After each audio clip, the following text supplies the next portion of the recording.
The Department of Women, Youth and Persons Living with Disabilities had a meeting today to discuss the draft National Youth Policy and the National Youth Development Agency Amendment Bill. South Africa is one of the most unequal societies in the world with a shocking unemployment rate. Young people make up the greatest percentage of those who are jobless. The CEO of the National Youth Development Agency, Waseem Carrim, joins us to discuss the policy and the bill. Well, earlier on, Waseem, we touched a bit about the effects of unemployment and how the NYDA or even the National Youth Policy seeks to address this issue. I want to now focus on government's attitude towards youth development. I mean, it's been over 2 decades since the election of the democratic government, and it's still baffling to me that we are still discussing a national, or rather a draft national youth policy in 2020. What has been happening all these years? Yeah, thanks, Nhlahla. Good evening to you. Good evening to the viewers as well. I think, South Africa has made some gains during democracy, but ultimately, if we look at the economic side of things, particularly for young people, and the youth unemployment rate is really shocking. And it's a sad state of our democracy when we say that we have the highest youth unemployment rate in the world. Now, even if we look at it since democracy, South Africa has invested a lot of money in education. If we look at our investment in education versus GDP, both at basic and higher level, we have one of the highest spends, yet we derive one of the lowest returns on that investment. Yeah? Equally, we know that we experienced some economic growth in the first 15 years, but the last 10 years, really our economy has not grown at any fundamental rate to absorb the amount of labor, particularly young labor, that is coming into the economy. And it's these structural and systematic issues that need to be addressed if we're going to reasonably tackle youth unemployment in the short and the medium term. But where are we formulating youth development programs in the country? Yeah, so if we reflect on the State of the Nation 2020, and I think it's also important to reflect that we've had different leaders over the last 26 years, and they've each had different priorities. But I think the current administration really does take youth unemployment seriously. Yeah? And if we look at SONA 2020, a large share of the speech was dedicated towards a youth employment intervention, mainly aimed at the group of young people not in employment, education, or training.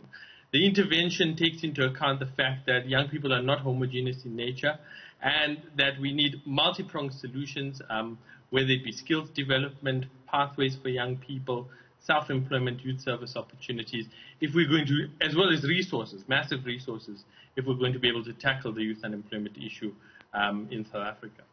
Let's just now reflect on these discussions that you have been having with government, or today's discussions. What will the NYDA do to ensure that the objectives of the National Youth Policy are actually achieved? Yeah, so I think, youth development cuts across many sectors, be it education, the economy, social development. And I think accountability is important if we're going to achieve the ambitious goals that we set out for ourselves. Yeah, I mean, I've reflected on the fact that the outcomes we get for education are so poor. And that lack of accountability, the fact that there's no consequences for schools, for school governing bodies, for teachers unions, there needs to be greater monitoring and evaluation, and there needs to be greater accountability of stakeholders in different sectors if we're going to achieve what we want. And I think a big part of the policy does take into account that there. Another important thing is that young people often are disengaged. Yeah? They've become far from democratic processes. We saw that in the last elections as well, where our youth voter participation rate was very low. So how do we re-engage young people? How do we get them organized in their community so that they are meaningfully involved in democratic processes in South Africa? Because often engagement is the first step towards placing young people in economic opportunities. And I think South Africa, being a democracy, public participation in the development of policy is important. Nothing for us about us is the tagline that generally goes when we debate youth issues in this country. Yeah.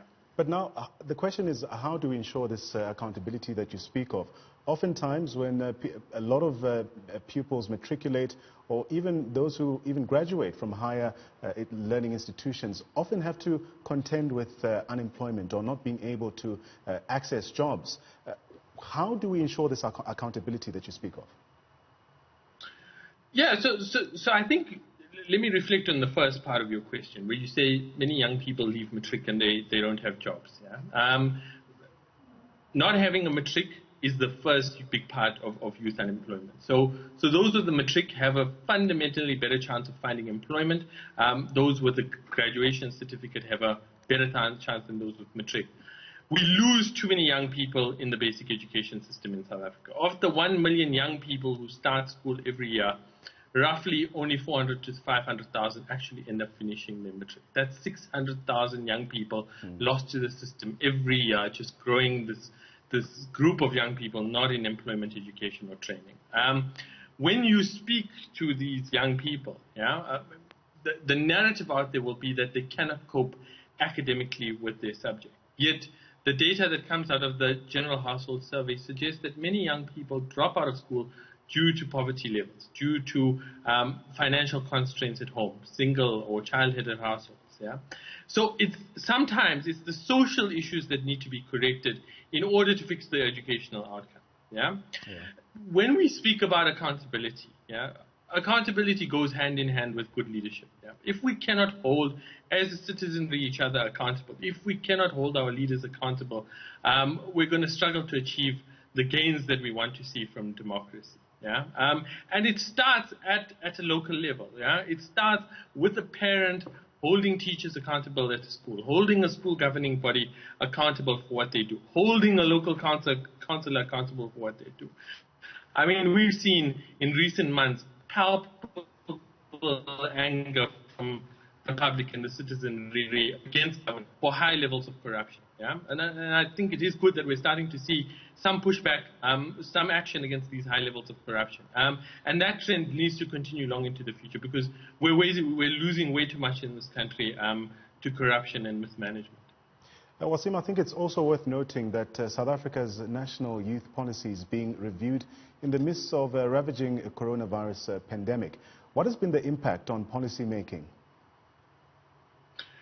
Yeah, so, it's interesting, Islam. Like, at the start of the pandemic, we had all of these bright ideas out there, and people said international travel is probably going to come to a major end, there'll be Green New Deals that are pushed. We're looking at a 4-day working week.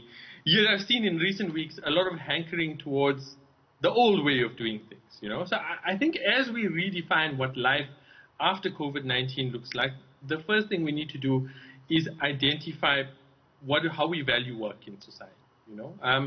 Is unregulated capitalism the way that our economies will continue to function? It seems that we're going back that way. It seems that everyone feels the need to go back to how we do things in the past, although personally I don't think we can necessarily go back to the way we were before. When I think about work in a South African context, we've always battled this unemployment challenge. We've always battled this inequality challenge. And I think the way we look at work in a future after COVID-19 is very important for how we're going to define our society. Let me give you an example.